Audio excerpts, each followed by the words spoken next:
श्री गुमान सिंह जी डामोर। धन्यवाद सभापति महोदया। मैं संविधान अनुसूचित जातियां और जनजातियां आदेश दूसरा संशोधन विधेयक 2022 के समर्थन में बोलने के लिए खड़ा हुआ हूं। सभापति महोदया, जनजाति समाज का इतिहास बहुत गौरवशाली इतिहास रहा है।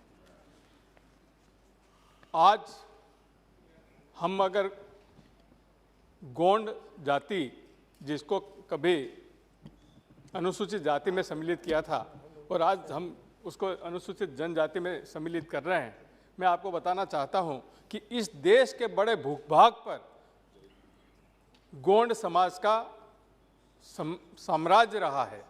हमारे अगर आप देखेंगे मध्य प्रदेश के भोपाल में तो कमलापति, मध्य प्रदेश के जबलपुर में तो रानी दुर्गावती, शंकर शाह, रघुनाथ शाह, ऐसे सैकड़ों गोंड राजा हुए हैं। ऐसे गौरवशाली इतिहास के बारे में मैं आपको बताना चाहता हूं कि हम अनुसूचित जनजाति और अनुसूचित जाति, इसमें भेद समझने में हमको करीब करीब 70 साल लग गए। ये हमारे लिए बहुत दुर्भाग्य की बात है। अगर अनुसूचित जनजाति के गौरव को किसी ने समझा है तो वो है भारतीय जनता पार्टी। भारतीय जनता पार्टी वो है जिसने अनुसूचित जनजाति के समुदाय को मान सम्मान दिया है। पहली बार 1999 में जनजाति समुदाय के लिए भारत सरकार में हमारे पूर्व प्रधानमंत्री श्रद्धेय अटल जी द्वारा मंत्रालय का गठन किया था और हमारे बीच में बैठे माननीय मंत्री जी फग्गन सिंह जी उस मंत्रालय के प्रभारी थे। यहाँ से हमारे गौरव की शुरुआत हुई और मुझे ये कहते हुए खुशी है कि हमारे देश के यशस्वी प्रधानमंत्री परम आदरणीय मोदी जी ने पहली बार इस देश के जनजाति समाज की पीड़ा को समझते हुए भगवान बिरसा मुंडा के जन्मदिन के अवसर पर जनजाति गौरव दिवस की घोषणा की 15 नवंबर को। और आज पूरा जनजाति समाज गौरवान्वित महसूस कर रहा है हमारे प्रधानमंत्री जी के इस कदम के कारण। हमारे प्रधानमंत्री जी ने पहली बार अगर अंत्योदय की बात की है, और अंत्योदय में सभापति महोदय मैं आपको बताना चाहता हूं कि अंत्योदय में करीब 90% लोग अनुसूचित जाति एवं जनजाति के लोग हैं। इन 90% लोगों के लिए क्या कर रहे हैं? इन 90% लोगों के लिए हमारे यशस्वी प्रधानमंत्री जी ने उज्ज्वला योजना लाए हैं, हमारी बहनों के लिए उज्ज्वला योजना लाए हैं, हमारे गरीब लोगों के लिए आयुष्मान योजना लाए हैं, प्रधानमंत्री आवास योजना, प्रधानमंत्री गरीब कल्याण अन्न योजना, और हमारे वन क्षेत्र में रहने वाले जनजाति भाइयों के लिए दीनदयाल ग्राम ज्योति योजना, जिसके माध्यम से कई ग्रामों में 28,000 से अधिक गांव जो बिजली से वंचित थे उनमें उजाला पहुंचाने का काम किया है। ऐसे भारतीय जनता पार्टी की सरकार अनुसूचित जनजाति समुदाय के लिए काम कर रही है। अनुसूचित जनजाति बहुत पुराना समुदाय है। हमारे अगर सही मायने में कहूं तो अनुसूचित जनजाति समाज, अनुसूचित जनजाति समुदाय सनातन धर्म का ध्वजवाहक है। हर दृष्टि से अगर आप देखेंगे, हम अग्नि की पूजा करते हैं, हम वृक्ष की पूजा करते हैं, हम गाय को माता मानते हैं, हम पहाड़ों की पूजा करते हैं, हम हर प्रकार से। तो अगर इस देश की संस्कृति को मजबूत करने का काम किया है वो अनुसूचित जनजाति के लोगों ने किया है। सनातन कौन है? हिंदू है। सनातन कौन है? सनातन ही हिंदू है। सनातन ही हिंदू है।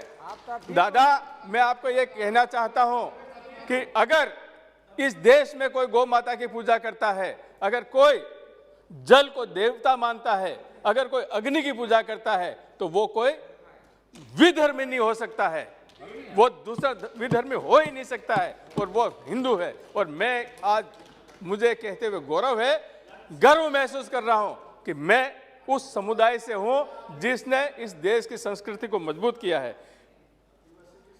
समुदाय में जैसा अभी हमारा बताया कि हमारी पूजा पद्धति, हमारा रहन सहन, हमारा रीति रिवाज, इन सब बातों के आधार पर अनुसूचित जनजाति का व्यक्ति संविधान के अनुच्छेद 366 के भाग 25 में उसको परिभाषित किया है। और सभापति महोदया, मुझे ये कहते हुए बहुत दुख हो रहा है कि कुछ लोग जो हमारे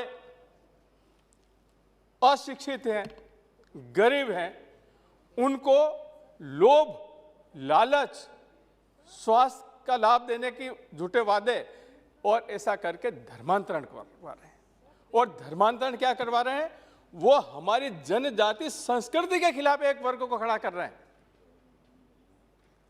ये लोग वो हैं जिन्होंने अनुसूचित जनजाति के लाभों को लेने के लिए धर्मांतरण कर लिया है और धर्मांतरित हो रहे हैं। इसका सबसे बड़ा नुकसान क्या है कि जो हमारी जनजाति संस्कृति है वो धीरे धीरे जनजाति संस्कृति नष्ट हो रही है। तो मैं महोदया आपके माध्यम से माननीय मंत्री जी से अनुरोध करता हूं कि जनजाति क्षेत्र में सबसे पहले हमारी संस्कृति का संरक्षण किया जाए और धर्मांतरण जो हो रहा है इस धर्मांतरण को रोका जाए। और यदि कुछ लोगों ने धर्मांतरित कर लिया है तो संविधान के अनुच्छेद 366 में जो परिभाषा दी गई है और उस परिभाषा में नहीं आ रहे हैं, अब उनको अनुसूचित जनजाति की सूची से बाहर कर दिया जाए और जो लाभ मिल रहे हैं उन लाभों से भी वंचित कर दिया जाए। मैं माननीय मंत्री जी के ध्यान में कुछ तथ्य लाना चाहता हूं कि जैसा एक गोंड समाज की मैं बात करता हूं, गोंड जनजाति की बात करता हूं। यह गोंड जनजाति उत्तर प्रदेश के सभी जिलों में है, मध्य प्रदेश के सभी जिलों में है। हमारे देश में जहां जहां जनजाति क्षेत्र है या जो शेड्यूल एरिया है वहां पर सभी जगह है, परंतु नॉन शेड्यूल एरिया में भी गोंड है। तो मैं माननीय बिहार में भी है, हमारे माननीय सदस्य बोल रहे हैं बिहार में भी है, झारखंड में भी है, पूरे देश में है और हमारे देश के अलावा दूसरे देशों में भी है। तो मैं माननीय मंत्री जी से एक अनुरोध करना चाहता हूं कि इस प्रकार का एक बिल लाया जाए कि हमारी गोंड जनजाति जहां जहां है पूरे देश में उसको शेड्यूल ट्राइब की सूची में सम्मिलित किया जाए। दूसरा, मैं माननीय सभापति महोदया आपकी जानकारी में लाना चाहता हूं कि अनुसूचित जाति और अनुसूचित जनजाति दोनों की संस्कृति में जमीन आसमान का अंतर है। और अगर आज तक गोंड समाज को उत्तर प्रदेश में अनुसूचित जाति की सूची में रखा, उसके हमारे एक मेंटल हरासमेंट जैसा हुआ, मानसिक प्रताड़ना का शिकार होना पड़ा। हम भले कितनी भी बातें करें पर हमारा समाज जाति आधारित समाज है, इसमें हम बिल्कुल इस तथ्य को मना नहीं कर सकते कि हम जाति से ऊपर उठ चुके हैं, ऐसा बिल्कुल नहीं है। तो हमारे कई समाज के लोगों के बच्चों की शादी ब्याह में परेशानी आई है। और दूसरा, ये जो गोंड समाज के लोग थे, ये गोंड के समाज के लोग अनुसूचित जाति की जो लोग थे उनके ऊपर एक एक्स्ट्रा बर्डन था, एक बोझ था। तो आज मैं माननीय मंत्री जी को और हमारे देश के यशस्वी प्रधानमंत्री परम आदरणीय मोदी जी का धन्यवाद ज्ञापित करता हूं कि आपने बहुत अच्छा कदम उठाया और इस बिल से अनुसूचित जाति को भी फायदा है, अनुसूचित जनजाति को भी फायदा है। हमारे मध्य प्रदेश में जो उत्तर प्रदेश की सीमा से लगा हुआ है, रीवा है, सीधा है, सिद्धि है, सतना है, सभी जगह यहाँ पर जो कोल है वो जनजाति है, पर उत्तर प्रदेश में कोल जनजाति नहीं है। तो मैं माननीय मंत्री जी से भी अनुरोध करना चाहता हूं कि माननीय मंत्री जी उत्तर प्रदेश में भी कोल को अनुसूचित जनजाति के श्री सौगत सम्मिलित राय करें। जी, और 1 मिनट दीदी, 1 मिनट, हो गया, मैं कंक्लूड कीजिए। एक और निवेदन करना चाहता हूं कि जो हमारा शेड्यूल एरिया है, पूरे देश में जो शेड्यूल एरिया है, इस शेड्यूल एरिया के जितने भी शेड्यूल ट्राइब डिस्ट्रिक्ट हैं जिनमें अनुसूचित जनजाति की आबादी ज़्यादा है, उन सभी अनुसूचित जनजाति बाहुल्य क्षेत्र को या उन जिलों को आकांक्षी जिला घोषित करें। और जैसा मेरे लोकसभा क्षेत्र के 2 जिले हैं, झाबुआ और अलीराजपुर, उनको आकांक्षी जिला घोषित नहीं किया है, और उन सभी जिलों को भी आकांक्षी जिला घोषित करें।